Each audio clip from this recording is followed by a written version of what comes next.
ice crumble na masarap na lasang ice cream na dito ko lang natikman sa Silang Cavite. At talagang bukod dito nakakatuwa, dito ang nakapagpa-college sa mga anak ni Kuya at bukod doon 23 years na niya itong ginagawa.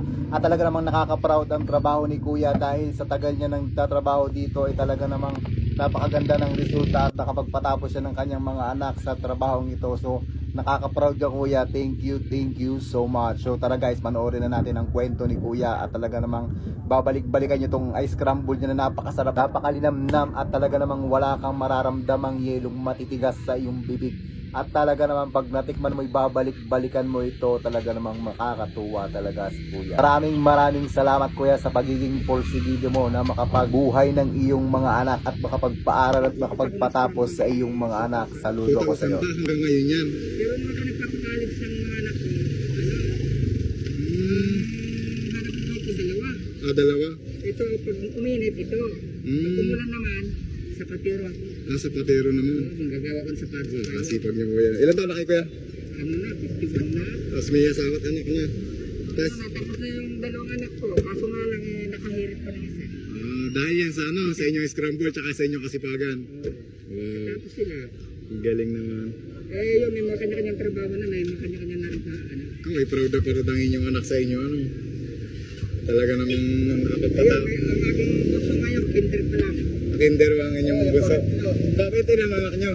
Tatlo lang, dalawa lang dapat hindi na meron siyang biyaya. Ay, biyaya. Biyaya na. Alam nyo dito guys, kaya yung kanyang ice crumble ni Kuya, isa pa yun sa dinadayo bukod sa masarap, malinis talaga yung kanyang pagkain. Yung ice crumble.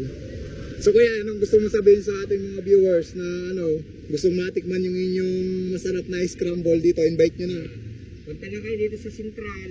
Yan, Central, ano nga street to? Saan dyan Central lang? Yung street? Central sila. Dito? Elementary. Elementary. Pati high school dito, High School West. High School Ways. Dito rin lahat.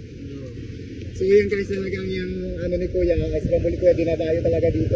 Talagang gustong-gusto ng mga ng mga kabataan dito, mga estudyante. 11:30 hanggang 6 ng gabi. 11:30 ng umaga hanggang 6 ng gabi ang inyong pagtitinda dito, ubos. Grabe. Dalawat kalahating puno. Dalawat kalahating puno? Grabe. Ang lakas ng ni Kuya. Kuya, magkano kayo inikam niya sa sa loob isang araw? Pag sa maghapon yan? Siguro kumikita ko ng hindi naman naglalay sa mga 1,000. Lagpas, ganyan. Ayos na. Saka hindi na natin tatanong kasi nakapagpatapos na kayo ng inyong anak dahil sa pagtitinda niyo ng talagang maganda yung tsaka talagang naman deserve naman talaga kasi masarap talaga inyong Yun ang sikreto ko. Ang sikreto niyan, hindi tinitipid.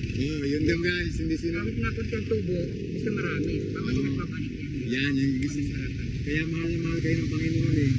Ano masabi mo ba? Ba't ka lagi bumibili kay tatay ng ng scramble? Sarap ba? Lagi ka nang bumibili dito. Suki ka na. Dito ka na pasok? Anong grade mo na? 5. Grade 5 ka na. Magbuti na mag-aral. Anak ka. Take out. Bait naman. Gait. Yun yung, anong pangalan niyo tay? Romano Castillo. Yan, Romano Castillo. Ingat kayo tayo sa pag Salamat. Sige po.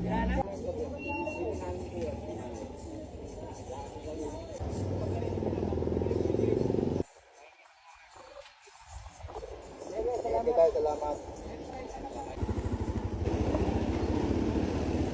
Sige po.